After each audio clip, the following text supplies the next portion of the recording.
Hindi ko rin talaga maintindihan. Iniisip ko pa lang, paano mo naaatim tumira sa magulong lugar? Kapag pupunta kami, hindi namin maipark ang sasakyan dahil baka biglang may magnakaw. O kaya magasgasan ng mga walang modong bata. Na kapag nakasira naman, sila itong iiyak lang ang mga magulang dahil walang pambayad. Paano nga naman sila makakabayad kung wala nga silang makain? Tapos ang ingay, parang palaging nasa palengke ang mga tao. Ang babaho. Tapos yung loob pa ng bahay niyang biyenan mong hindi mo maiwan. Napakakalat. Ay, Diyos ko, napakarumi. Hindi ka naman sana namin pinalaki sa ganung buhay. May yaya ka pa nga noon. Tapos yung anak mo, hindi mo man lang kuhanan ng mag-aalaga. Hindi ko po kukuhanan ng mag-aalaga ang anak ko dahil ako po mismo ang mag-aalaga sa kanya. Isa pa, dahil kay Arya kaya makalat ang bahay. Yung mga laruan po niya. At wala rin naman pong problema doon kasi kapag tulog naman na ang anak ko, nililigpit ko naman po. Yung mga sulat sa pader, kagagawan din po yun ni Arya. May bata sa bahay, ma. Siguro naman alam mong normal na magulo ang mga gamit. Hindi rin kami pwedeng basta maglagay ng kung ano-ano na pwede niyang maabot. Hindi yun dahil sa mahirap sila. O sa palagi ninyong sinasabi na walang pinag-aralan. Saka huwag niyo na pong idama yung mga tao na wala namang kinalaman sa atin. Mabait po si Mama Vanji. Ayoko ring lumaki ang anak ko na spoiled. Gusto kong makita niya rin ang isang side ng buhay kung saan lumaki ang tatay niya. Hindi yun bilang parusa, kundi pagmulat sa kanya na kahit may pera kami at mas may kakayahan kaming makuha ang mga gusto namin, hindi siya magiging matapobre katulad ng lola niya. Dahil alam niya ang buhay ng mga mahihirap. Hindi yung nakatingin lang siya sa baba na para bang iniisip na siya ang dapat tinitingala ng mga tao dahil lang sa mayaman siya. Yun po sana ang magets nyo, ma. Minsan, isa sa dapat na pakisamahan ay ang pamilya ng asawa ng iyong anak. Ito ang iyong mga balae. Ngunit paano kung magkaiba kayo ng pamumuhay? Ganon ang dinaranas ni Evangeline sa kanyang mga balae. Ang problema niya sa pagiging matapobre nila. Yun din ang sitwasyon na magdadala sa kanila sa isang leksyon na sadyang bibit-bitin nila ng panghabang buhay. Magagawa pa kayang magbago ng isang taong may nakasanayan ng pag-uugali o magiging bilanggulang din ng sarili niyang kasalanan? Balae, sige, umupo na muna kayo rito. Hindi kayo nagsabi na pupunta kayo. Pasensya na ha, hindi pa nakapaglinis ng bahay. Ang dami kasi naming ginawa ngayon. Tapos kababalik ko lang galing ng palengke. Ay, salamat. O ano, kumusta naman ang benta ng isda ngayon? May nagsabi sa akin na matumal daw. Oo, matumal nga ngayon. Hindi kami masyadong nakakaubos. Dati kasi, bago mag-alas 3, nauubos na ang paninda. Hindi katulad ngayon. Ano ba naman tong bahay nyo? Ang baho pa ng sofa. Hindi nyo man lang ba ito nililinisan? Paano naman ang apo ko rito? Antonio, ano ba? Di ba nga sinabi na hindi pa nakakapaglinis? Kaya nga ang daming kalat sa paligid. Sa kamalay mo, kaya ganyan ang amoy ng sofa dahil minsan basa sila na umuupo dyan. Wag mo nang punahin lahat ng nakikita mo. Nag-aalala lang ako para sa apo ko. Bakit kasi ayaw nilang tumira sa bahay? Doon mas maayos at mas malinis. Dito pagpasok ko pa lang amoy ko na ang malansang paligid eh. Baka magkasakit naman ang bata. Hindi balae. Kasi ano yan, natapunan yan nung kinakain ni Arya kanina. Hindi pala agad nila nalinis. Sus, para namang amoy pawis na hindi ko maintindihan. Buti nasisikmura nyo tong ganitong amoy. Sa bahay namin ayaw ng anak ko ng ganito. Ewan ko kung bakit ba nagtitiis siya rito. Ang sakit sa ilong. Tonyo, di ba kinausap na kita kanina? Na huwag kang ganito kapag andito na tayo sa kanila. Oo, alam naman natin na mabaho ang bahay nila dahil malapit din ito sa kanal. Pero alam mo rin naman na masaya dito ang anak mo. Ako, pasensya ka na balae ha. Ito kasing asawa ko, alam mo na. Ay, oo nga pala. Baka may tubig kayong malamig. Nauuhaw na ako. Nasaan pala si Rita? Oo, sandali, kukuha ko ng tubig. May pinuntahan lang sila, pero alam ko nasa jeep na sila, pauwi na. Agad na ring umalis si Evangeline para pumunta sa kusina at kumuha ng tubig. Habang ang mag-asawa naman nilang bisita ay nakatingin lang sa paligid ng bahay. Baka sa mukha nila ang pangmamata sa itsura ng bahay ng kanilang balae. Doon kasi nakatira ang kanilang anak.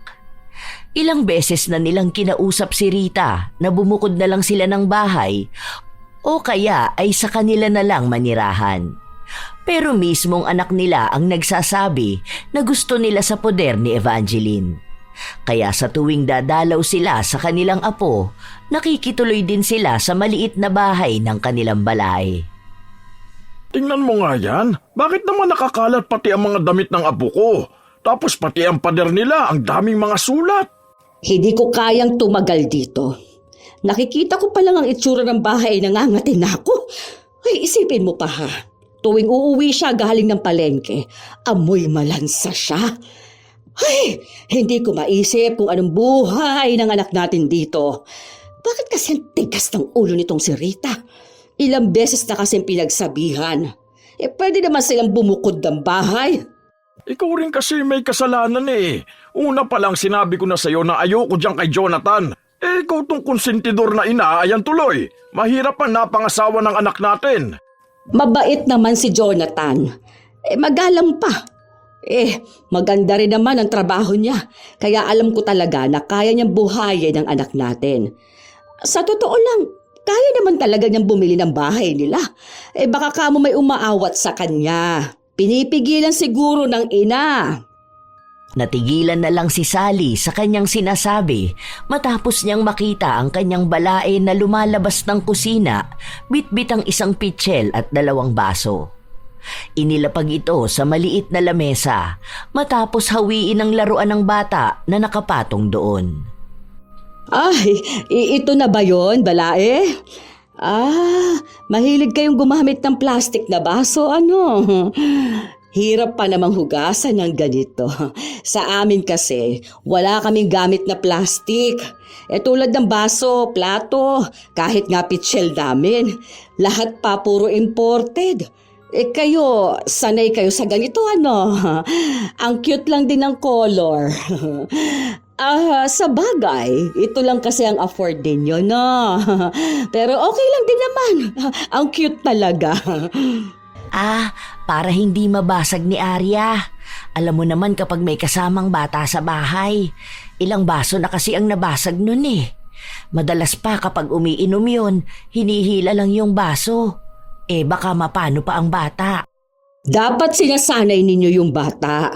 Kapag nasa bahay naman yan, hindi niya nababasag yung ceramic na baso namin sa bahay. Baka mamaya akalain niya na ganyan lang ang mga baso. Gusto mo bang bigyan kita? Marami kami sa bahay.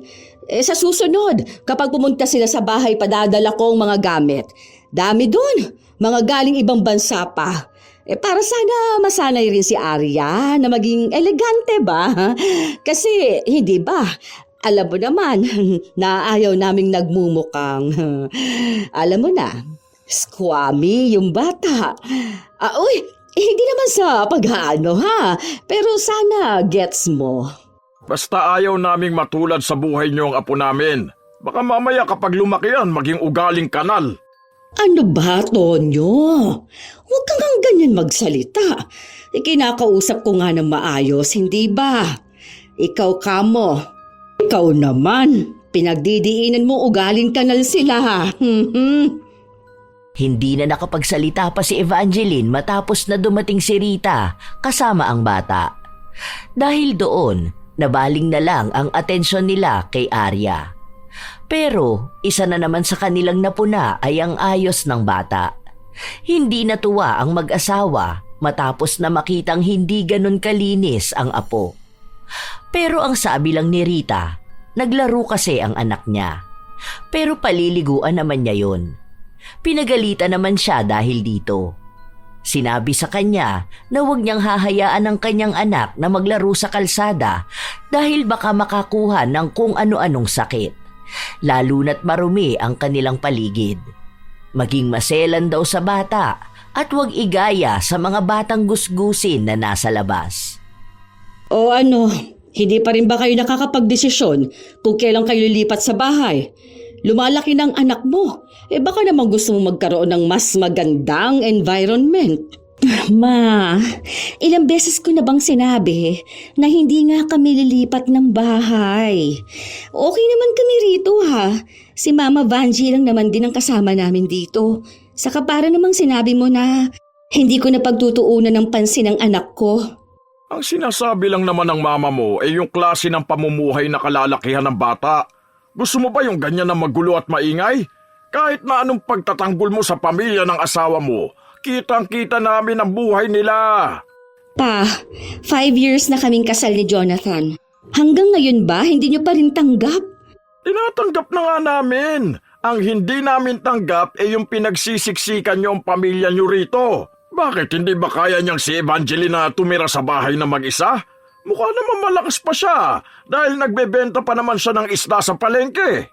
Magtatalo-talo na naman tayo rito. Basta yun na po ang desisyon namin. Saka, nagbabalak din naman kami ni Jonathan na magkaroon ng sarili naming bahay.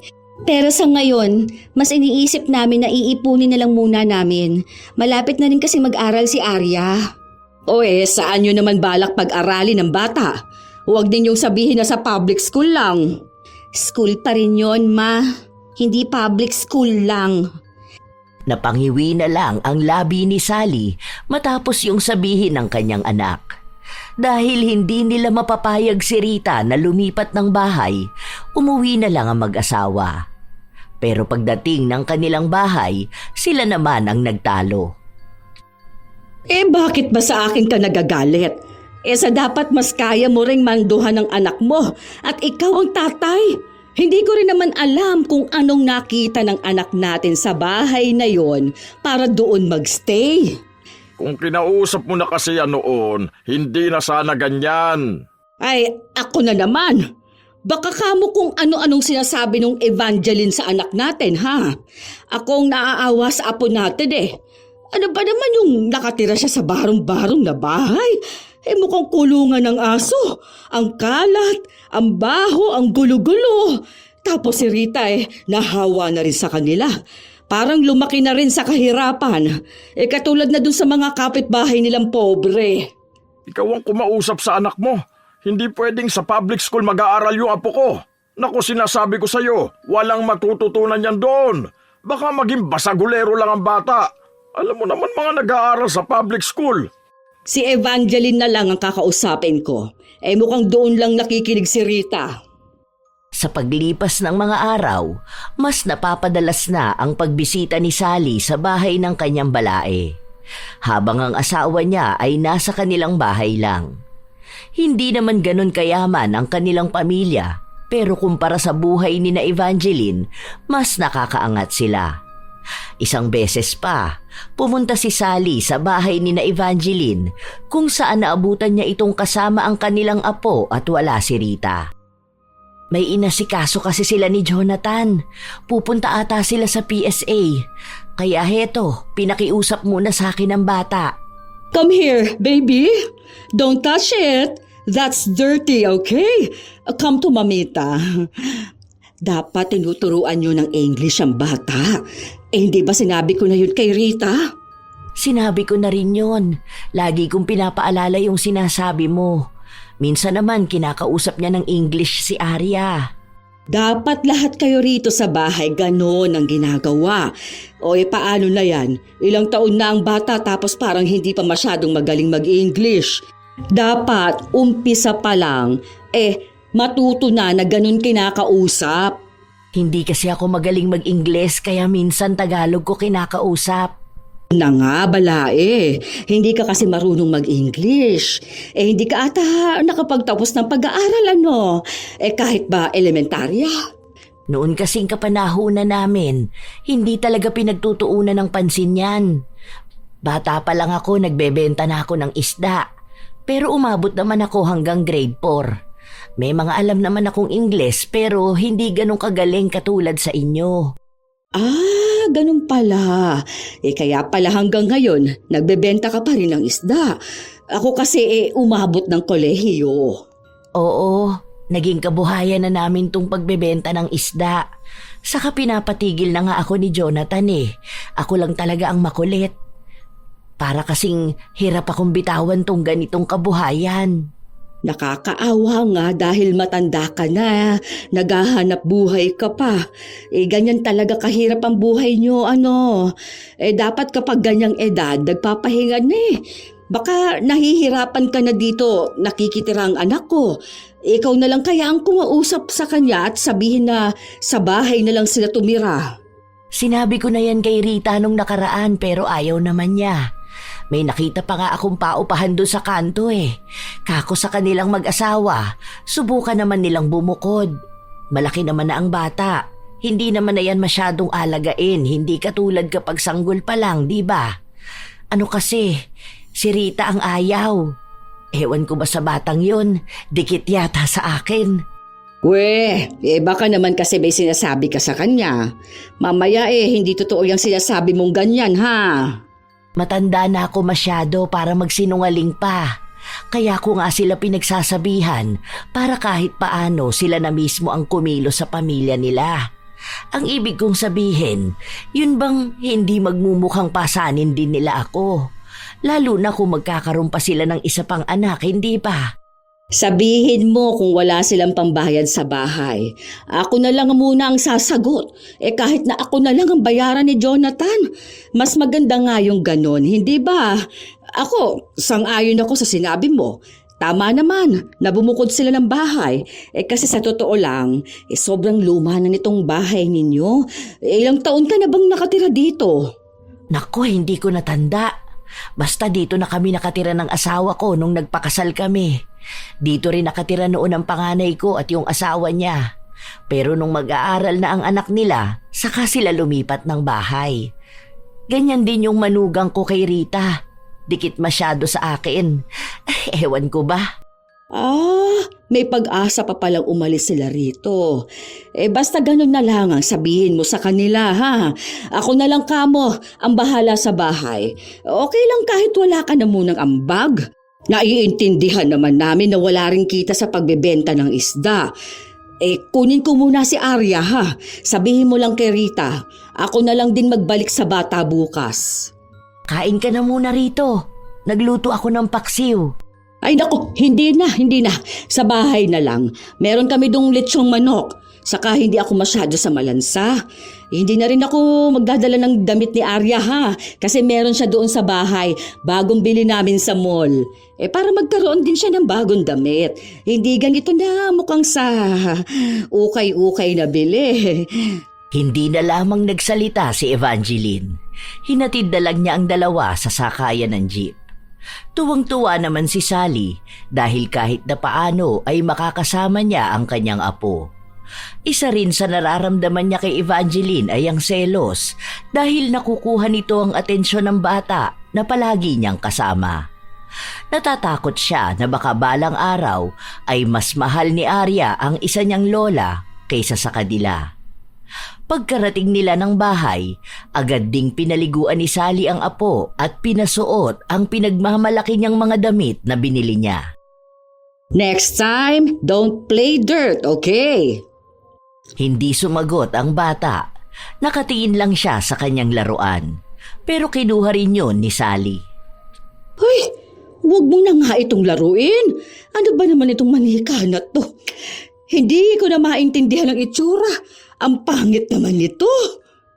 Pilit na binabawi ng bata ang kanyang laruan pero ipinatapon ito ni Sally sa kanilang kasambahay. Dinala niya rin ang apo sa kwarto kung saan mayroon doong mga bagong laruan. Pero ayaw ni Arya. Hinahanap niya ang kanyang manika. Dahil ayaw ibigay ng kanyang lola, umiyak ng umiyak ang bata. Nagwawala ito sa loob ng kwarto at anumang ibigay nilang laruan ay inihahagis nito. Kasabay pa ng kanyang pag-iyak ang pagtawag niya sa isa pa niyang lola. Dahil sa lakas ng kanyang boses, inis na nagtungo si Tonyo sa kwarto. Patahanin mo nga yung bata na yan. Gusto ko magpahinga. Paano ko namang patatahanin? Hinahanap yung lola niyang isa. Nagiging swail na bata na rin eh. Aba, tingnan mo nga't itinatapo ng mga laruan. Umayos kang bata ka ha, mapapalo kita. Hindi mo nga pwedeng laruin yon dahil nga marumi na yon. Wala na, pinatapon ko na. Ito ang Barbie. Mahal yan. Hindi yan nabibili lang basta-basta kung saan-saan ha. Mas maganda yan kaysa doon sa bigay ng isa mong lola. Kahit na anong sabihin niya sa bata, hindi ito tumitigil sa pagdadabog. Kaya pinakuha ulit ni Sally ang manika at ibinalik kay Arya. Doon lang natigil sa pag-iyak ang bata. Ang akala ni Sally, doon na matatapos ang problema niya sa bata, pero muli itong umiyak noong pinipilit niyang kumain ng manok ang apo. Ano ba? Kainin mo na to.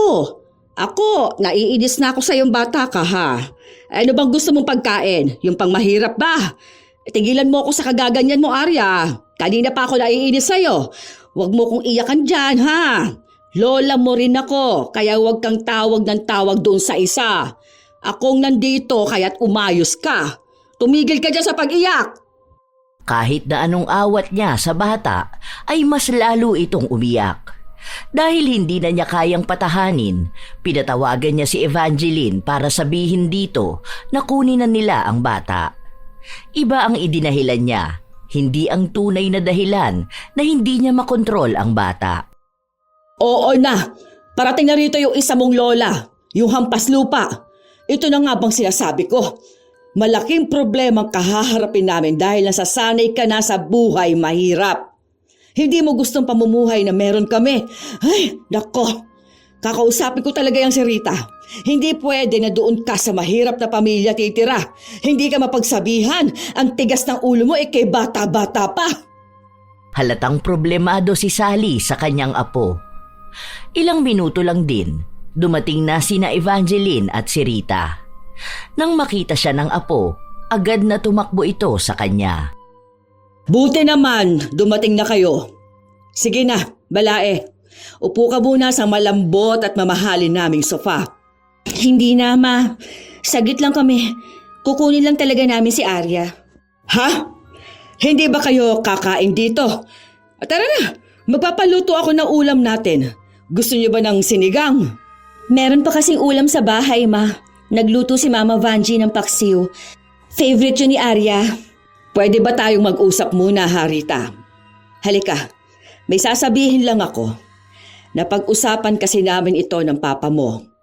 Andoon siya sa kwarto niya, hindi lumalabas at nagtatampo. Sige na, ayos lang. Dito na lang muna kami ni Arya. Hihintayin ka na lang namin. Oo, Balae, upo ka na lang muna dyan. Basta hindi ka naman amoy malansa ngayon. Tara na, Rita. Dito tayo sa kwarto sana ni Arya. Kunin mo na rin ang mga damit na binili namin para sa kanya. Galing pa ito sa mall, kaya mahal yan. Tungkol saan po ba, Ma? Ano? Wala ka na ba talagang balak alisin ang anak mo doon sa squatter? Hindi naman yung squatter, Ma. Sadyang marami lang bahay. Hindi naman ganun kasiksikan. Alamin niyo muna ang ibig sabihin ng squatter. Squatter pa rin yun para sa amin ng tatay mo. Wala ka nang balak? Hindi ka ba natatakot dyan sa magiging ugali ng bata? Diyos ko, kung umasta yan dito walang kahinhin-hinhin. Halatang pinalaki sa lugar ng may hirap. Pinapayagan mo ba yan na makihalubilo doon sa mga pobre ninyong kapitbahay? Hindi ba ang sinabi ko, huwag mong gagawin yon? Paano na lang natin isasama yan kapag may mga kids party? Baka gumawa yan ng gulo doon, gayahin yung gawain ng mga mahihirap na tao. Naaawa ako sa apo ko, ha? Ano bang gawain ng mga mahihirap na tao, ha, Ma?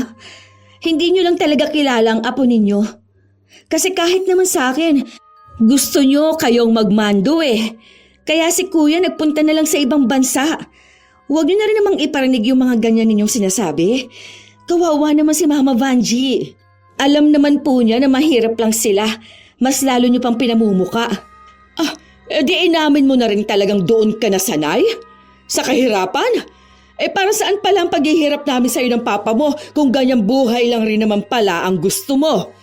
Baka sa susunod niyan, makikita kong nangangalakal na lang kayo ng apo ko. Hindi naman kami ganyan kahirap, Ma. Sadyang iba lang talaga ang gawi dito sa bahay. May negosyo si Mama Vanji, kahit pa sabihin mong bentahan ng isda sa palengke. Kung sakali, pwede ko rin yun gawin dahil may pwesto na siya sa palengke. May trabaho rin ang asawa ko. At may ipon kami para kay Arya. Ang sinasabi ko lang po, gusto ko lang din iparana sa anak ko yung kalayaan na hindi ko naranasan. Hindi naman ibig sabihin na hinahayaan ko siyang marumihan. Pinababayaan ko na siya eh. Wala naman akong nakikitang mali sa pakikipaglaro niya sa mga kapitbahay. Mga bata lang din naman yun. Alam mo, ang gusto ko lang naman, kausapin ka na maayos, pero ganyan ka nakabastos. Nagiging asal mahirap ka na din. Ano po bang asal mahirap? Yung pinaglalaban ang gusto nila? Sa masaya po kami dun eh. Kung alam nyo lang din kung ilang beses akong sinabihan ni Mama Vanji na lumipat na lang dito o kaya ay bumukod na kami. Pero ako ang may ayaw. Bakit ayaw mo pa? Huwag mo sabihin mas mahal mo pa siya kesa sa amin ng papa mo. Ay nako, huwag mo lang itong iparirinig sa papa mo dahil magagalit talaga yon. Hindi ko alam paano ko ipaliliwanag. Hindi ko rin talaga maintindihan. Iniisip ko pa lang, paano mo naaatem na tumira sa magulong lugar na yon? Ha? Kapag pupunta kami, hindi namin maipark ang sasakyan dahil baka biglang may magnakaw o kaya'y magasgasan ng mga walang modong bata.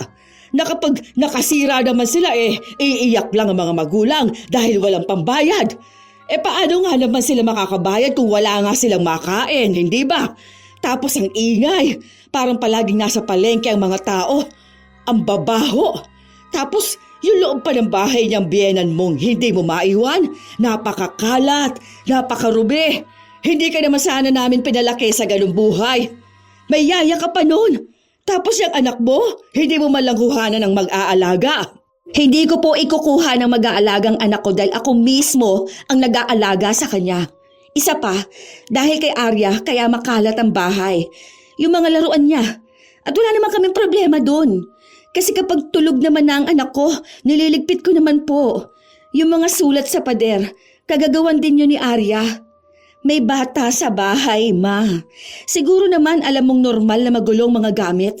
Hindi rin kami pwede basta maglagay ng kung ano-ano na pwede niyang maabot. Hindi yun dahil sa mahirap sila o sa palagi mong sinasabi na walang pinag-aralan. Saka, huwag niyo na pong idama yung mga tao na wala namang kinalaman sa atin. Mabait po si Mama Vanji. Ayaw ko ring lumaki ang anak ko na spoiled. Gusto ko makita niya rin ang isang side ng buhay kung saan lumaki ang tatay niya.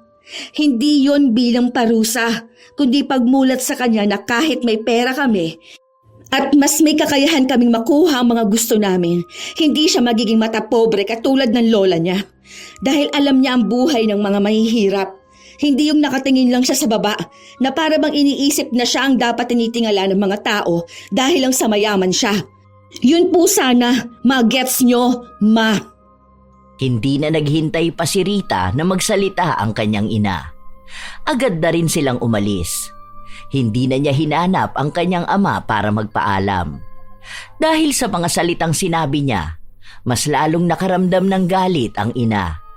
Hindi niya matanggap na gano'n na lang siya sasagutin ng anak. At para sa kanya, walang kwenta ang mga salitang sinabi nito. Nalaso na talaga niyang Evangeline ang utak ng anak ko. Naging utak squatter na eh. Kung ganun lang kadali na bago ang ugali ng anak kong lumaki sa karangyaan, paano pa kaya ang apo ko? Hindi to pwede. Kailangan kong gumawa ng paraan. Dapat mapalapit sa akin ang apo ko. Kahit na ayaw nilang magpunta sa bahay ni na Evangeline, pinilit niya ang kanyang asawa na makisama sa kanilang balae. Nang sa gayon, makita ng kanilang anak kung paano sila nagiging mas malapit sa kanilang apo. Yun na lang ang tanging paraan na naiisip ni Sally. Isang araw, nag-aya silang kumain sa labas. Wala si Jonathan, kaya si Rita at ang anak nito ang kasama.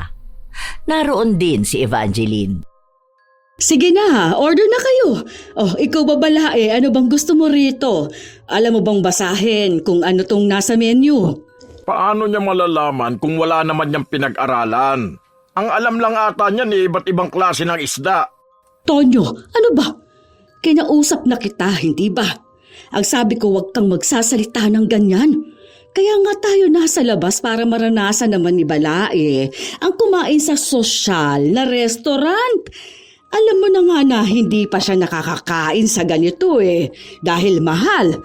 Talagang sasabihin mo pa. Pasensya ka na ha, Balae. Parang pangmamaliit ata ang ginawa ninyong pag-aaya sa amin, Ma. Sige po, pakihiwalay na lang ang bill dahil may pambayad kami. Ako nga ang nag-aya, ibig sabihin akong magbabayad. Tinatanong ko lang naman kung ano bang gusto niyang kainin, minamasama mo na naman. Para naman po kasing may iba kang sinasabi. Huwag na kayong magtalo. Andito tayo para maging masaya. O sige, kahit ano na lang sa akin. Totoo naman na hindi ko mabasa ang nakasulat Siguro, ito na lang. Salamat sa libre mo, Balae. Tingnan mo. Kung si Evangeline nga walang problema sa kanyang sinabi ko. Alam niyang walang mali doon. Nakasimangot lang si Rita kahit na sa pagkuha nila ng litrato. Nagpanggap lang siyang nakangiti nung pinagalitan siya ng kanyang ama. Habang kumakain sila, kung ano-ano na lang din ang kanilang napag-uusapan. Pero madalas pa rin doon ay ang pangmamaliit ni Sally sa kanyang Balae. Hindi direkta, pero bawat salita niya ay may laman.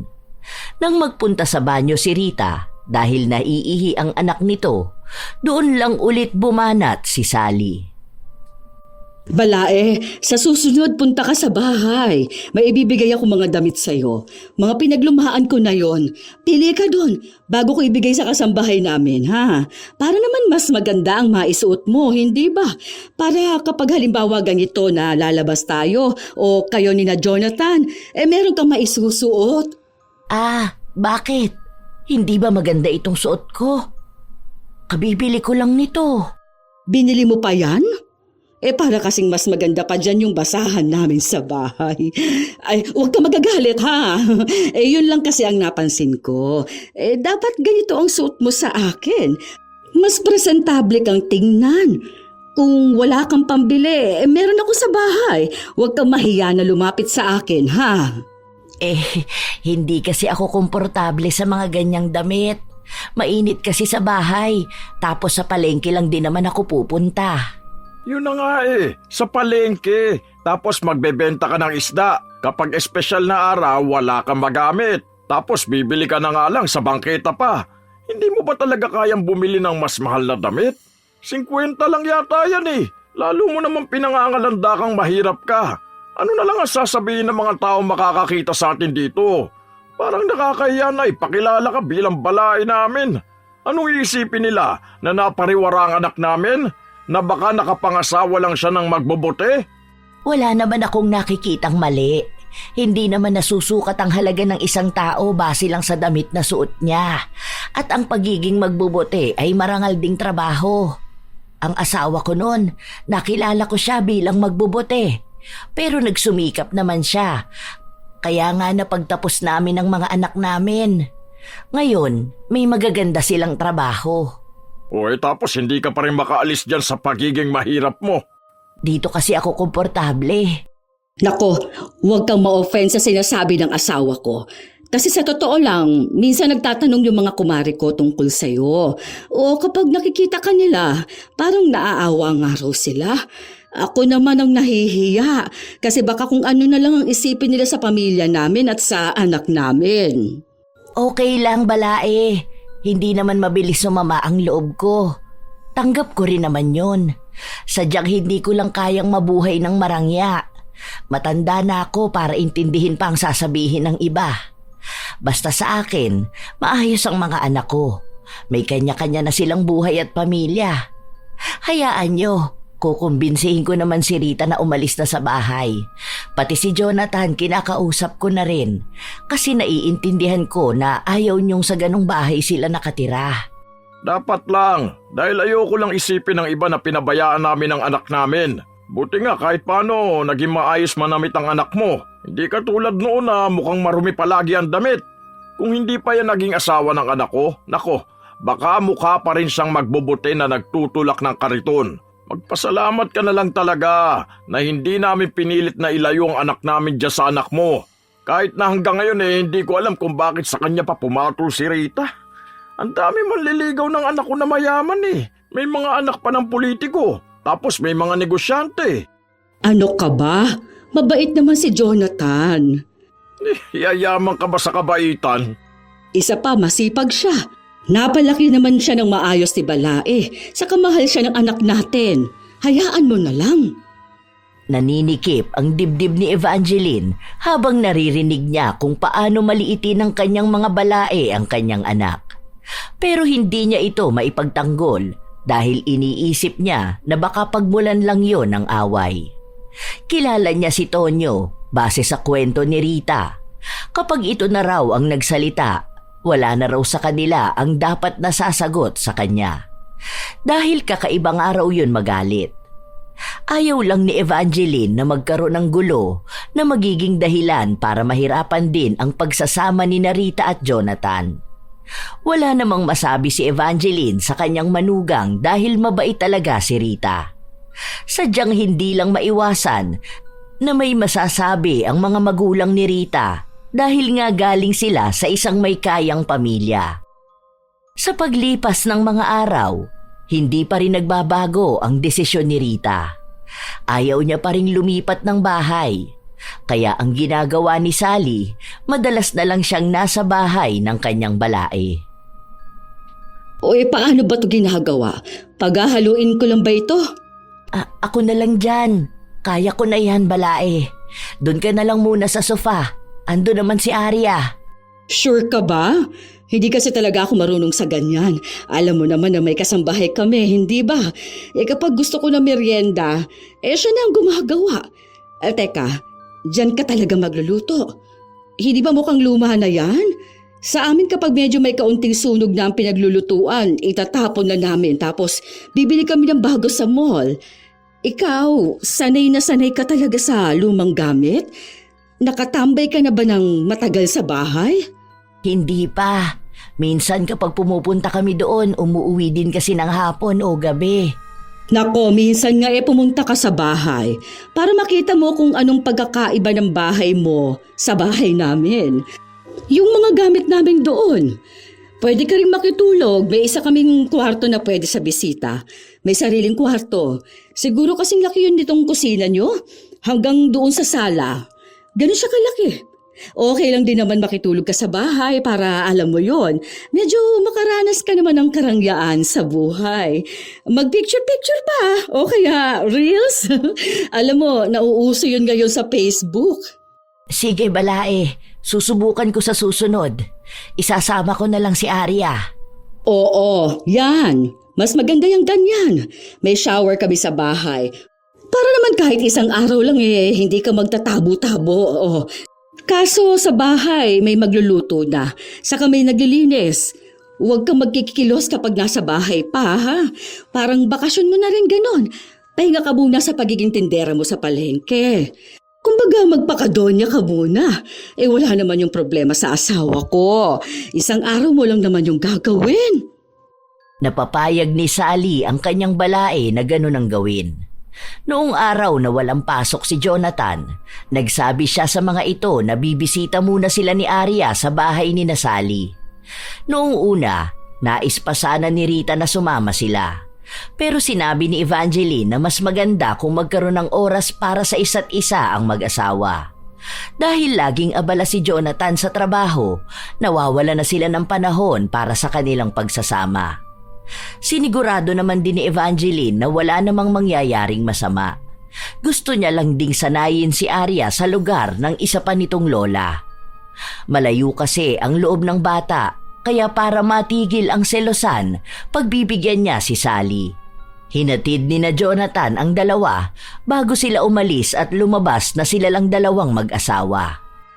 Mabuti naman nagpunta kayo. Nag-order ako ng pizza. Wala ngayon si Tonyo. Andun siya sa mga kumpadre niya. Naglalaro sila. Sige na, umupo ka na. Huwag ka mahiya ha. Try mo, mas malambot yung sofa namin kaysa doon sa inyo. Nadama ang kahoy. Salamat. Kita mo ba yung kortina na yon? Bagong bili lang namin yan. Galing pa yan ng ibang bansa. Meron ako rito mga pinaglumaan kong kurtina. Pwede mong gamitin sa bahay nyo. Palitan mo yung nasa pinto at yung nasa bintana. Mas maganda yung ibibigay ko. Hindi yung tig 35 sa bangketa. May quality ang tela. Huwag ka na mahiya ha. Ibibigay ko na lang yun sa'yo kaysa ipatapon. Kapag kami kasi may bagong gamit, alam mo na, itinatapon na namin ang luma. Sayang naman yon. Yung iba pwede naman siguro labhan ulit. Hindi ganyan ang gawain ng mga mayayaman, balae. Yung sa inyo kasi, kahit na lumang-luma na, hindi nyo pa rin tinatapon. Di ba ganun kayo? Alam ko kasi sa mga mahihirap, madalas yan silang nangihinayang ba sa mga gamit nila. Kahit na dapat na itapon na, hahanapan pa nila ng paraan kung paano magagamit. Yung mga lasog-lasog na damit, ginagawa nyo pang basahan. Kami kasi kapag feeling naming luma na, ayun, pamigay sa kasambahay. Kapag ayaw nila, di tapon. Ayaw na namin yung mga lumang gamit na pinapatagal sa bahay. Ganon nga rin ang pansin ko sa mga mayayaman. Iba-iba talaga siguro ang ugali ng tao. Kasi sa amin kahit luma, basta malinis at nagagamit pa. May halaga pa rin. Hindi kasi lahat ng bago maganda. Minsan yung luma, yun pa ang matibay. Kaya hanggat kaya pa, gagamitin pa rin talaga namin. Tipid na rin siguro. Yun talaga ang pagkakaiba ng mga taong mayaman sa taong dukha. Pero ikaw, balae, dapat iba na ang gawin mo. Wala ka naman na rin pinapaaral. Tsaka wala ka na rin asawa. Bakit hindi ka nalang lumipat ng bahay? Doon sa mas maganda. Total, sunod ng sunod sa iyong anak ko What if ikaw na lang ang lumipat? Huwag ka mag-alala. Tutulong kami ng asawa ko para sa bagong bahay niyo. Alam naman namin na hindi mo kayang bumili ng bago. Kasi nga naman, hindi mo nga mapaayos ang bahay mo ano sa tingin mo, ha, balae? Ayokong umalis dun sa bahay namin. Salamat na lang sa alok mo, balae. Pero kasi, bahay na namin yun simula pa noon. Pundar namin yun ng asawa ko. Pangit man yun sa paningin nyo, pero maraming alaala doon. Lalo na noong bata pa mga anak namin. Sa hirap ng buhay namin noon, dati tagpi-tagping yero at kahoy lang yon. Pero nung nagkaroon kami ng negosyo dito sa pagbebenta ko ng isda, napaayos namin kahit na paano. Kaya yung bahay namin na yun ang saksi sa lahat ng pagsusumikap namin ng asawa ko. At yun na lang din ang alaala na meron ako sa pamilya ko. Alam ko naman yon. Pero ilang taon na naman nang patay ang asawa mo, hindi ba? Para naman makamove on ka na rin. Kahit saan ako lumipat ng bahay, kahit mansyon pa ang ibigay mo sa akin, hindi ko pa rin ipagpapalit ang bahay ko. Mukha man yung basura para sa'yo o sa inyo, pero hindi nyo alam kung gaano yun kahalaga sa akin. Siguro yun din ang nakita ni Rita sa bahay, kaya ayaw niyang umalis. Baka kasi merong kakaiba sa bahay namin na wala sa bahay nyo. Ikaw naman pala Ano namang meron sa bahay nyo na wala sa bahay namin? Mga daga ba o mga ipis? Tingnan mo naman tong bahay namin. Hindi mainit kasi mataas ang kisame. Sa inyo ang init dahil walang kisame. Diretso bubong na. Malaki itong bahay namin. Ang gaganda ng mga gamit, mga branded, mga bago pa, pati gamit sa kusina, pati mga kwarto. Kaya huwag mong ipagkukumpara ang bahay mo sa bahay namin. Ikaw lang ang masasaktan, balae. Huwag mo masyadong i-down ang sarili mo, ha? Ayoko pa namang tingnan mong mas mababa ka dahil lang sa mahirap ka. Hindi naman material na bagay ang tinutukoy ko. Dahil kung yan ang labanan, alam kong talo talaga kami. Mula pa lang sa mga kutsara niyong mamahalin, mga platong palaging masasarap na pagkain ng laman. Pero iba ang tinutukoy ko na sana malaman mo rin. Baka yun ang hinahanap ng anak mong hindi niyo maibigay noon. Wala naman akong ibang alam na hindi ko kayang ibigay sa anak at apo ko. Ibig lang sabihin, Sa material na bagay ka lang mayaman. Ay, huwag na nga ganyan ang usapan natin eh. Feeling ko, nasaktan kong damdamin mo dahil sa mga nasabi kong katotohanan. Tara na, kumain na tayo. Arya, apo ko, halika rito kay Mamita. Kain ka na ha. Ikaw rin bala eh. Masarap yung ganyang pizza. Hindi ka pa ata nakatikim niyan kasi mamahalin kasi yan. Yung pizza ata na nabibili nyo yung sa labas lang. Magkano ba yun? Yung tig 83 pesos. Yan, libo halaga niyan kaya sulitin mo na ha. Enjoy ka lang dyan. Huwag ka mag-alala. Mararanasan mo ring maging mayaman dito sa bahay namin. Habang nananatili sa bahay ni Sally si Evangeline, kung ano-ano na namang ibinibida ni Sally. May mga ipinapakita siya sa kanyang balae na akala niya ay hindi pa nito nakita. Ginagawa niyang ignorante, habang si Evangeline naman ay hinahayaan niya lang ding ganon ang gawin sa kanya. Wala naman yun para sa kanya. Mas pinag-iigting niya lang ang kanyang pag-unawa sa kanyang balae. Dahil iniisip niya na maaaring ganun talaga ang ugali nito, na gusto niyang ipakita na mas angat siya sa iba, na nais niyang ipagsigawan na sadyang mayaman nga siya. Sa paglipas ng mga araw, hindi pa rin tumitigil si Sally sa pagkumbinsi sa kanyang anak na lumipat ng bahay, pero ayaw talaga ni Rita. Sinasabi lang sa kanya nito na may asawa na siya at hindi pwede na nanay niya ang magdedesisyon para sa kanya. Katulad kung paano siya nito kontrolin noong bata pa siya. Isang araw, magkasama ang mag-asawa sa kanilang bahay. Pinag-uusapan ang magaganap na kaarawan ng kanilang apo. Nagsabi na ako sa mga kumpadre ko, pupunta raw sila. Pati na rin ang mga kumari ko. Pati mga anak nila. Total kids party naman yon, kaya ang sabi ko, dalhin din nila mga apo nila. Nasabi mo na ba kay Rita? Pati yung doon sa nakausap natin na mag-cater na handa. Mamaya ko sasabihin kapag punta ko sa kanila. Dadalhin ko itong damit na ipasusuot para sa birthday ni Arya. Pagsabihan mo rin yung balae mo na wag magsuot ng basahan ha. Makikita na naman siya ng mga kamag-anak natin. Ano na namang sasabihin ng mga yon? Baka yung iba mapagkamalan pa siyang katulong. Mukha pa naman. Baka sa kanya magpakuha ng tubig o baka siya pa maghugas ng plato. Kahit kamo minsan ni magsuot naman ng disenteng damit. May dala nga rin akong damit para sa kanya. Aba, hinanap ko pa to. Kasi nga, hindi ko na masyadong ginagamit. Baka walang pambili eh. O baka sa bangketa na naman siya maghanap ng damit niya. O doon sa ukay-ukay. Kung hindi siya mag-aayos, wag na siyang pumunta dahil nakakahiya ka mo. Naiisip ko pa lang ang magiging itsura niya. Nakikita ko na magmumukha siyang pulubi sa birthday ni Arya. Baka mas maayos pa sa kanya yung mga magsaserve ng pagkain. Oo na, sige na, aalis na ako. Pagkarating sa bahay ng kanyang balae, wala roon si Evangeline. Ang naabutan lang ni Sally ay ang kanyang anak na nagsasampay sa labas. Ay, ano pa naman yan, Rita? Kaya naman pala nangingitim ka? Ikaw pa talagang nagsasampay niyan? Ay, tingnan mo nga namang tirik na tirik ang araw. Ay, sino po ba dapat, ma? Ang kapitbahay namin? Talagang pinipiloso mo pa ako? Ang ibig kong sabihin, bakit ganyan pa? Pwede namang si Evangeline. Amin ito, ma. Hindi naman pwede na si Mama Vanji ang gagawa nun. Pumasok na po kayo sa loob, andun po si Arya. Tatapusin ko lang po ito. Kahit na nasa loob ng bahay si Sally, wala siyang ibang bukang bibig kundi ang nangyari sa kulay ng balat ng kanyang anak. Sinasabi lang sa kanya ni Rita na wala namang nangyayaring mali sa kanyang balat.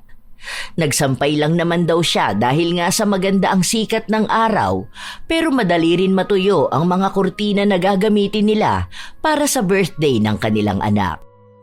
Kurtina? At bakit kailangan ng kurtina? Para sa birthday nga po ni Arya. Dito namin ilalagay yung kurtina tapos maglalagay kami ng lamesa.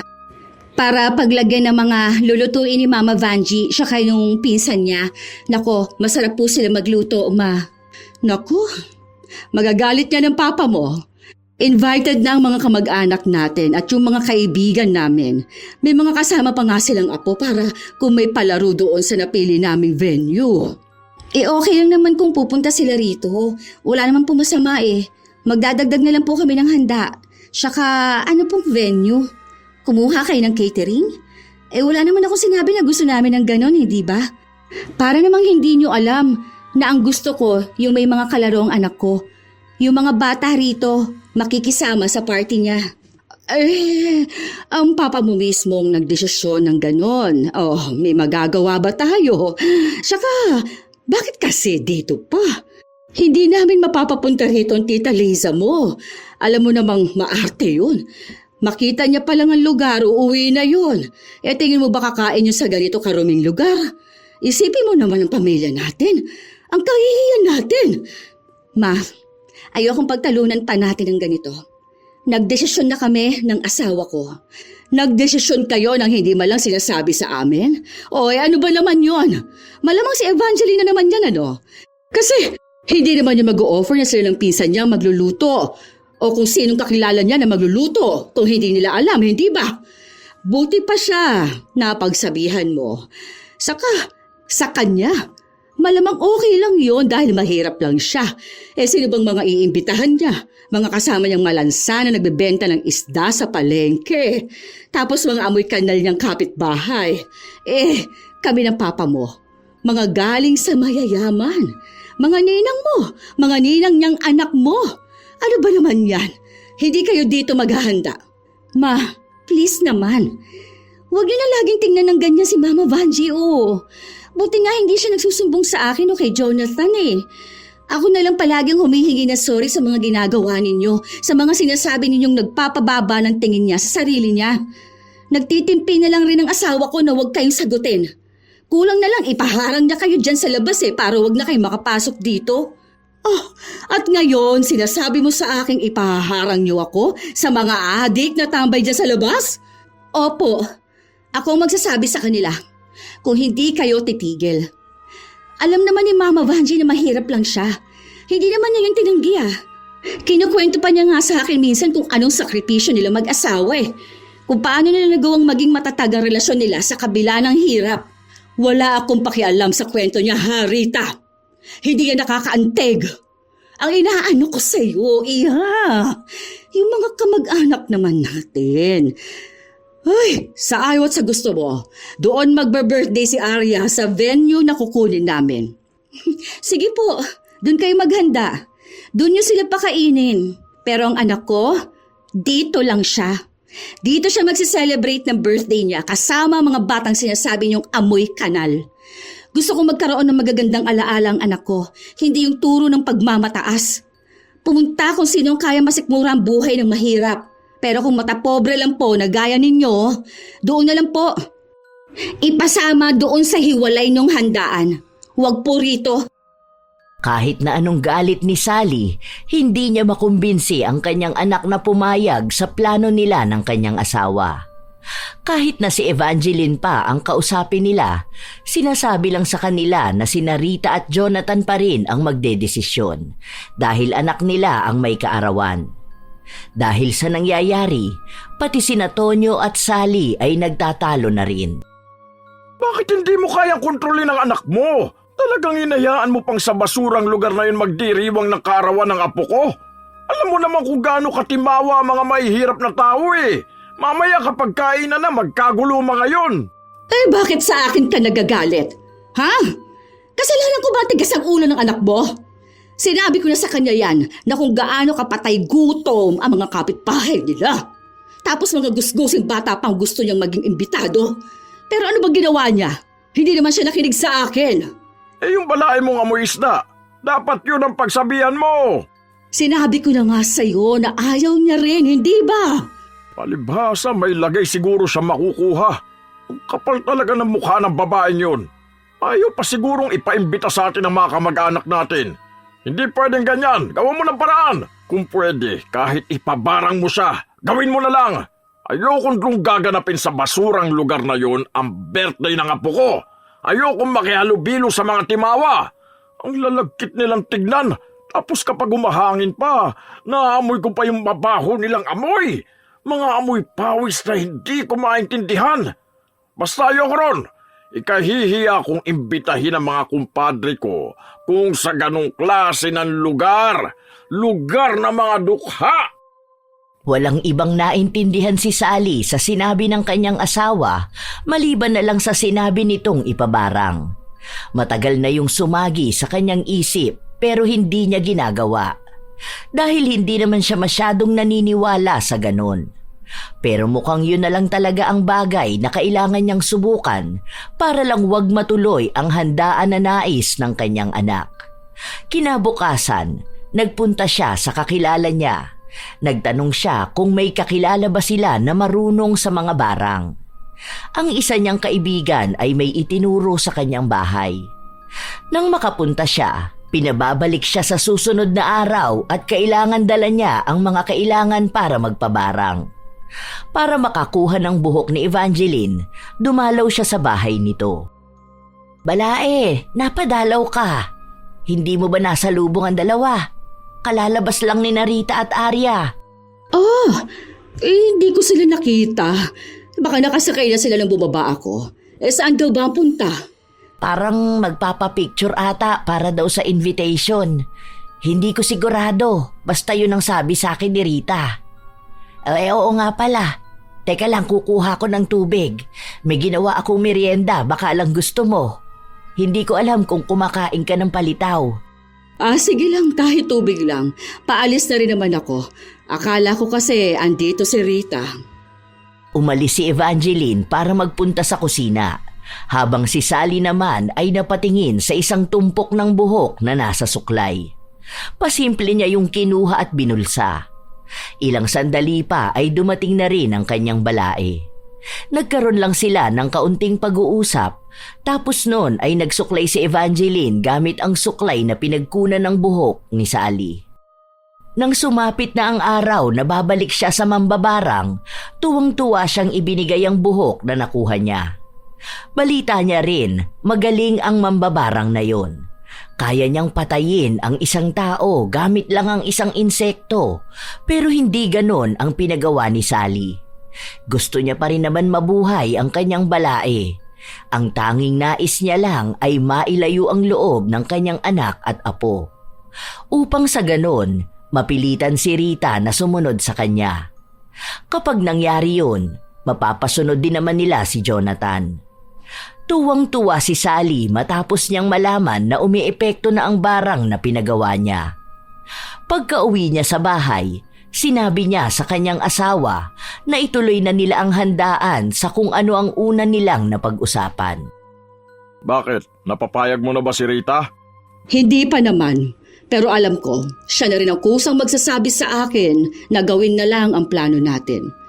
Ilang araw na lang birthday na ni Arya. Malamang magbabago na rin ang desisyon niyang makisama sa bahay ng biyenan niya. Baka dito na sila o kukunin na nila yung sinasabi nating bago nilang magiging bahay. Ewan ko kay Jonathan kung sasama siya sa asawa at anak niya o aalagaan ng nanay niya. Bakit? May sakit yung hampas lupa mong balae? Ewan ko, yun lang ang nararamdaman ko. Tingnan po, baka bukas nariyan tatawag si Rita sa atin. Sila na ang nagplano at kung sino-sino na rin ang kanilang inimbita dahil buo na sa kalooban ni Sally na siya na ang pakikinggan ng kanyang anak. Wala pa rin siyang balita sa kalagayan ni Evangeline dahil wala namang tumatawag sa kanya.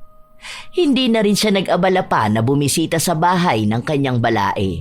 Hanggang sa isang hapon, habang nakikipaglaro siya ng baraha sa mga kaibigan, biglang tumawag sa kanya si Jonathan at ibinalita na may masamang nangyayari kay Rita. Kadadala lang nila sa ospital. Agad na nataranta si Sally, kaya pinuntahan niya ang kanyang asawa. Ano raw ba nangyari? Sandali, nasaan na ba ang driver natin? Hindi ko alam kung ano, pero bigla na lang daw nahimatay. Pero bago raw yun, sobrang taas ng lagnat. Tapos nagsusuka ng kulay berde na parang may mga maliliit na parang munggo. Bilisan mo na! Nasaan na ba si Patrick? Hindi na mapakali si Sally. Hindi niya rin gaanong matawagan si Jonathan dahil mukhang marami rin itong inaalala. Nang makarating sila sa ospital, si Evangeline ang naabutan nila. Nasa bahay si Jonathan kasama si Arya. Ano nang nangyayari sa anak ko? Ha? Nasaan na si Rita? Siguro marumi ang ginagamit niyang kainan sa basura niyong bahay. Ikaw ang dahilan kaya nagkasakit ang anak ko. Kapag may masama nangyari kay Rita, sinisiguro kong mananagot ka. Wala akong kasalanan. Hindi ko rin naman alam kung anong nangyari sa kanya. Ang alam ko lang, bigla siyang sumigaw tapos namimilipit na sa sakit ng ulo. Tapos nun, bigla na lang siyang sumuka. Akala nga namin may nakain siya. Tapos bigla na lang siyang nanlamig pero butil-butil ang pawis niya. Bakit ikaw? Ha? Bakit ikaw wala kang sakit? Ikaw dapat na nagdurusa. Ikaw ang pinabarang ko. Pinabarang? Ako?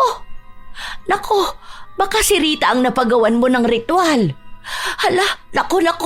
Ay, hindi siya pwedeng maturukan ng maraming gamot. Baka mamatay siya. Ay, nasaan ba ang doktor?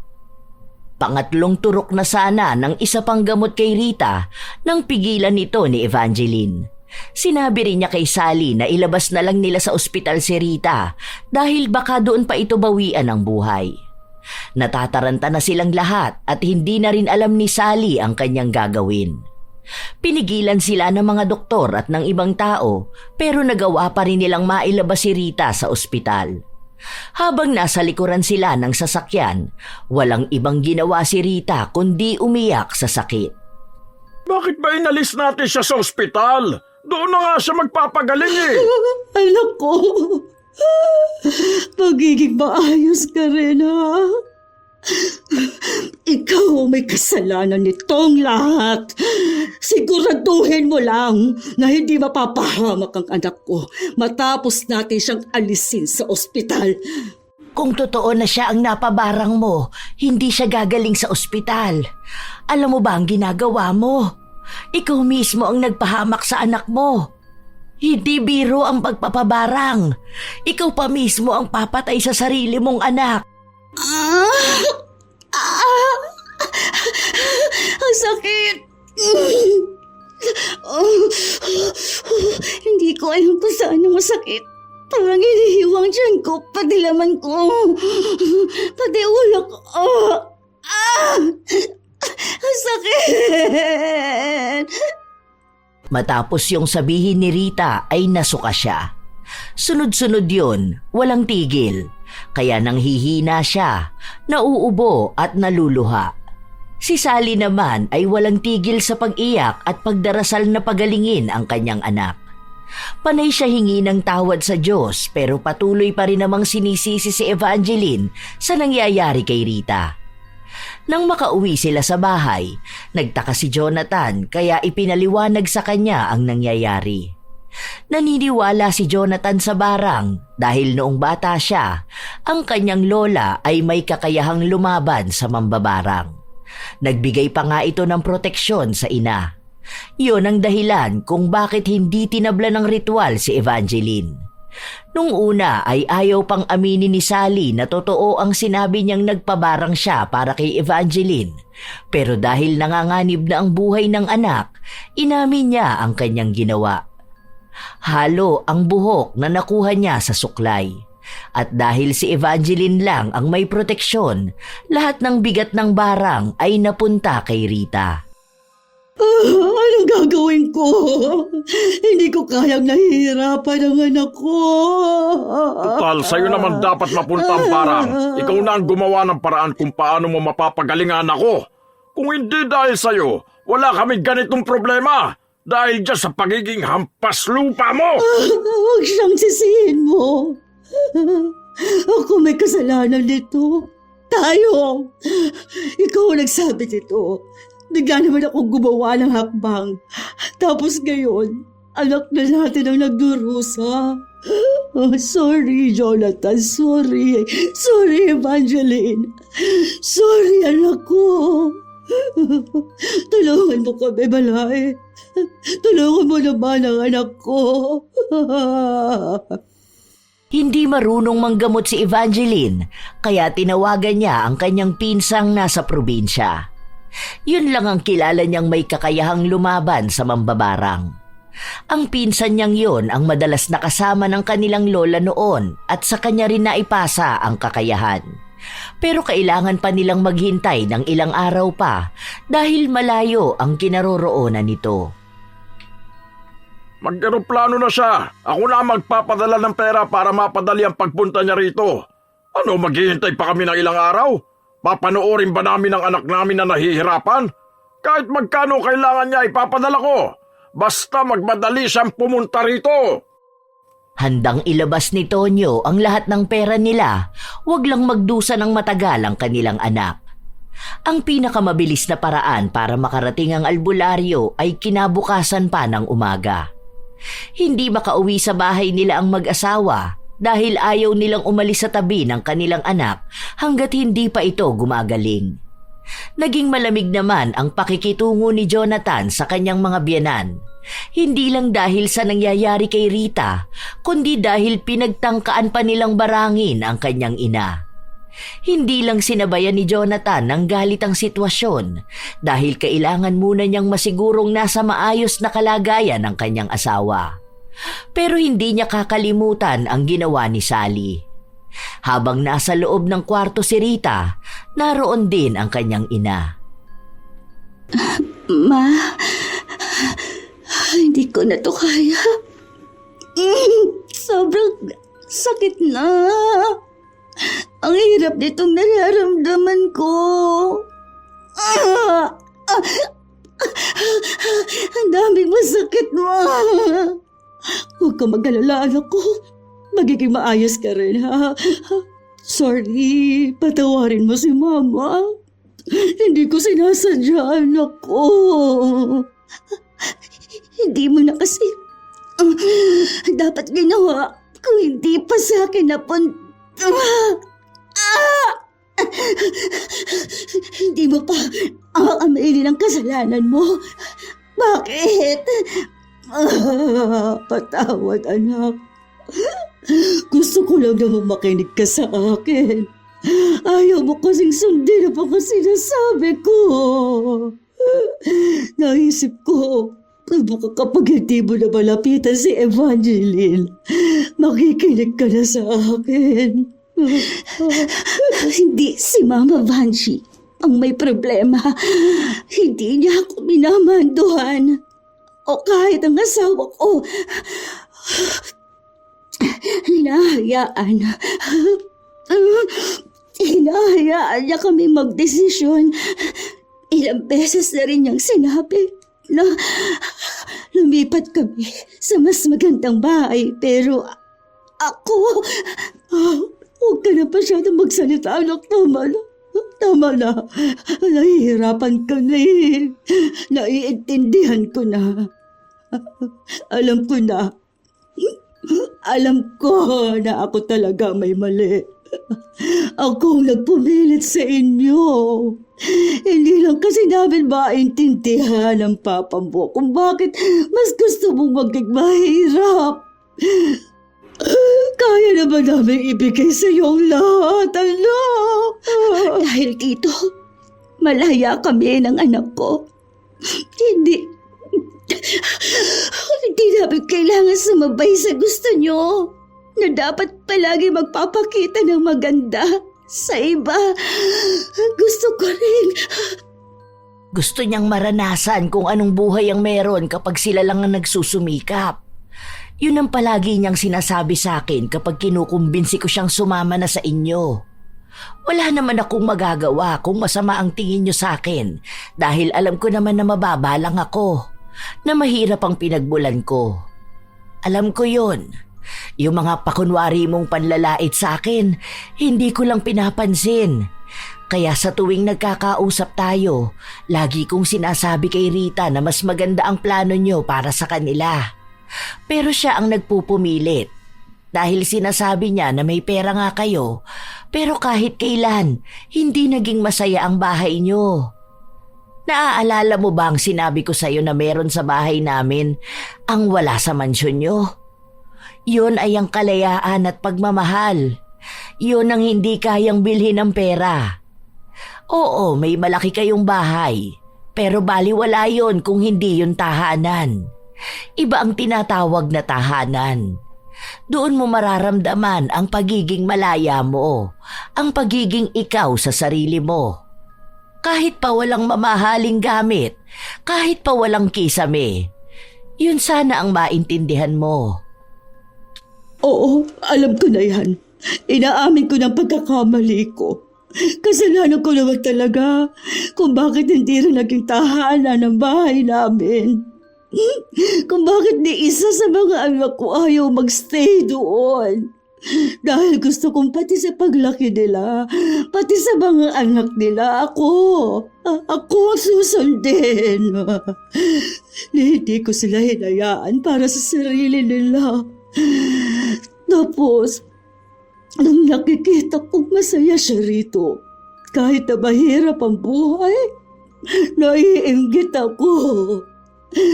Bakit hindi ko yun makuha kahit na mas maganda naman sana ang buhay namin? Yun ang kinainisan ko sa'yo. Kaya nga, ngayon, humihingi ako ng tawad.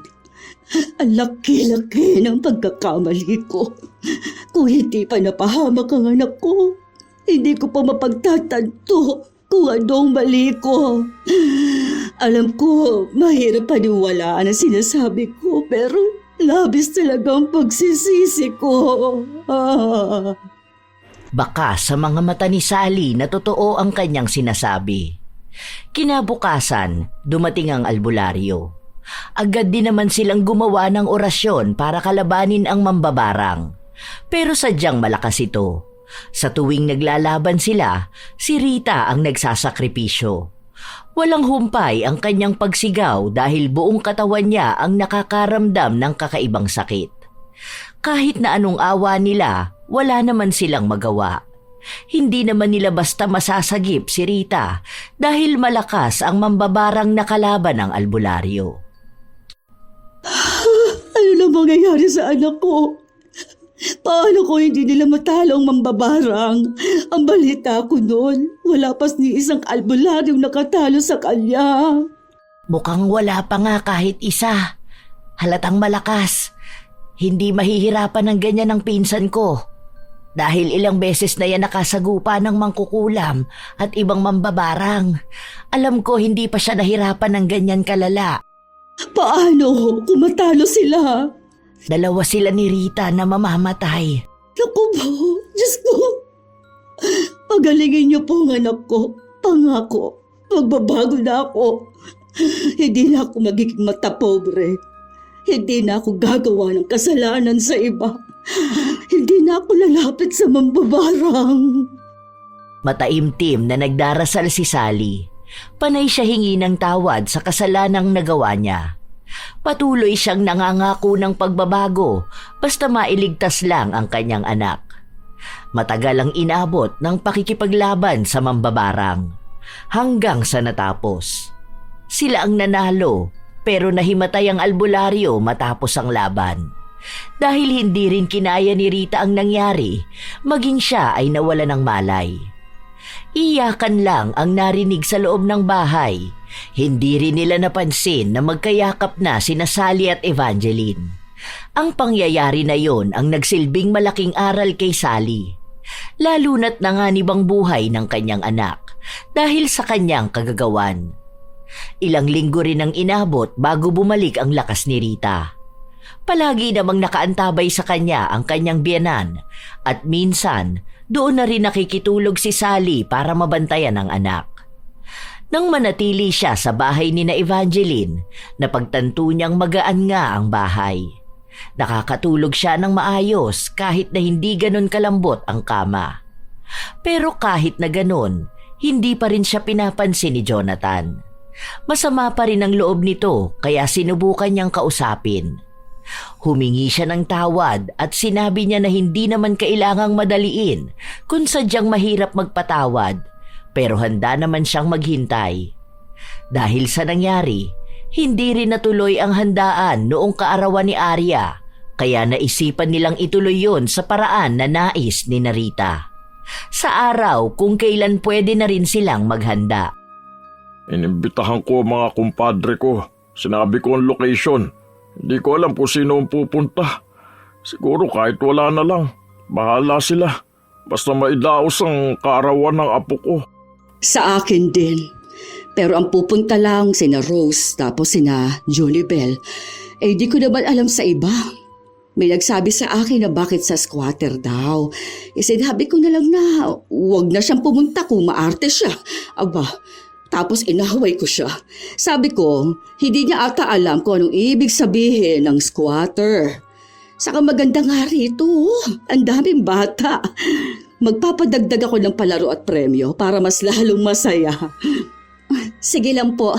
Salamat naman. Okay na sa inyo. Oo naman, anak ko.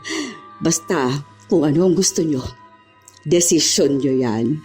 Kayo naman ni Jonathan ang may alam kung anong mas magpapasaya para kay Arya. Basta kami ng papa mo, support lang kami sa inyo. Tutulong na rin dito para mas maging masaya. Natutuwa si Rita dahil sa wakas nakikitaan niya ng pagbabago ang kanyang mga magulang. Minsan lang, ang kanyang ama ay naiiwan pa rin ng pagiging maarte pero hindi naman na yun naging problema. Lalo na't marunong na itong makisama at humingi ng tawad sa kung ano man ang mali na kanyang nagawa. Sa paglipas ng ilan pang mga linggo at buwan, naging maayos na ang samahan ng dalawang pamilya. Wala na ang pakiramdaman ng pagkakaiba. Walang mahirap, walang mayaman. Lahat sila ay nagkaroon ng respeto at pagkakaisa. Isang beses pa, sama-sama nilang sinalubong ang bagong taon sa bahay ni na Evangeline. Happy New Year! Happy New Year, Balae. Happy New Year! Ang daming nangyari ngayong taon, pero masaya ako na sinalubong natin ang panibagong taon ng mas masaya at mas maayos. Ito ang isa sa mga masasayang taon ng buhay ko. At sorry din sa mga nasabi ko sa iyo noon. Sa mga paulit-ulit kong panlalait sa iyo at sa pinagmulan mo. Ako rin, Balae. Sorry ha. Alam ko ilang beses ko na itong sinabi. Ano ba kayo? Wala na yun. Nakikita naman na nagbabago na kayo. Ganun lang talaga ang buhay siguro. Lalo na't iba-iba talaga tayo ng paniniwala.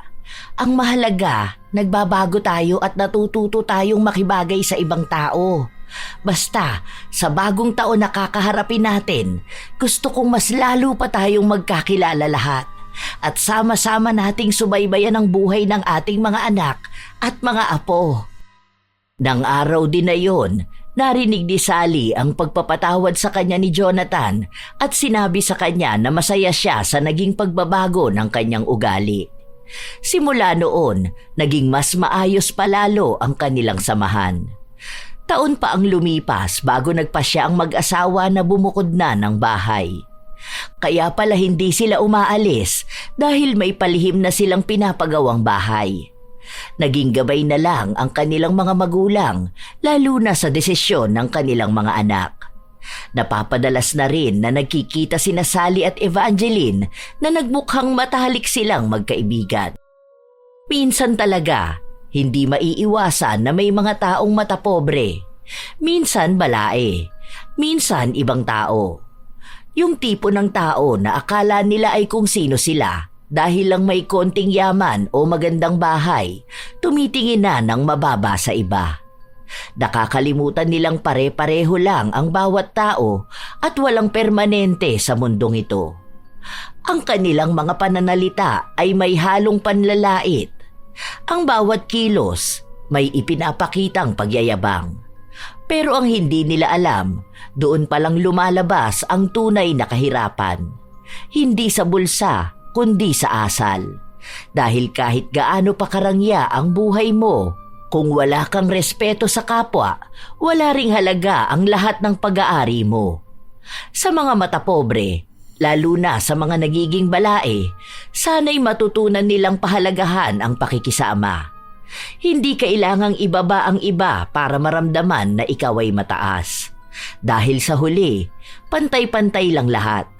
Maaaring iba-iba ang antas ng pamumuhay pero iisa lang ang pagkatao. Ang ganda, yaman o kapangyarihan ay lilipas pero ang kabutihan at kababaang loob, yun ang tunay na kayamanan.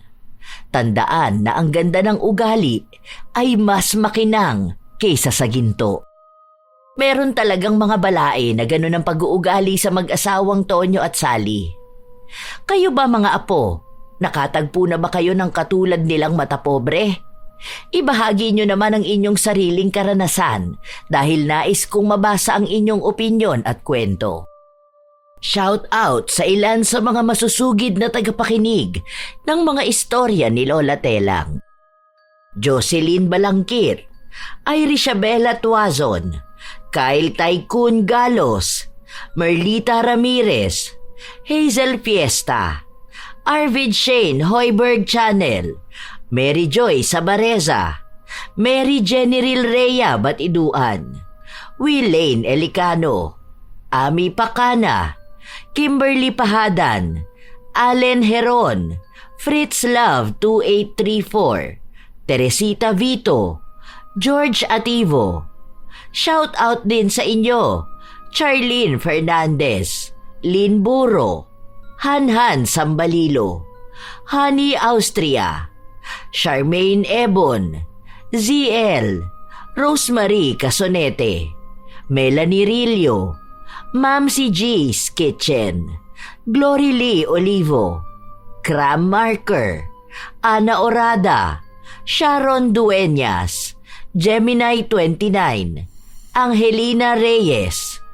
Salamat sa pakikinig nyo, Rosita Saclote, It's Me Neri Domingo, Amelia Tranate, Remy Hervasio, Dadsky Antenorio, Beth Lisa, Chris Gel Mamado, Team Mira TV, Assorted Love Hurts KSA, Razel Kimpo, Janet Cisneros, Irene Yapana, Nana, Josephine De Peñosa, Teresa Liorca. Salamat at shout out din sa aking mga apo na walang palyang nagmamahal, sumusuporta, nakikinig at nagbibigay ng komento tungkol sa istorya. Ito ang inyong Lola Telang at maraming salamat sa palagi ninyong pakikinig mga apo.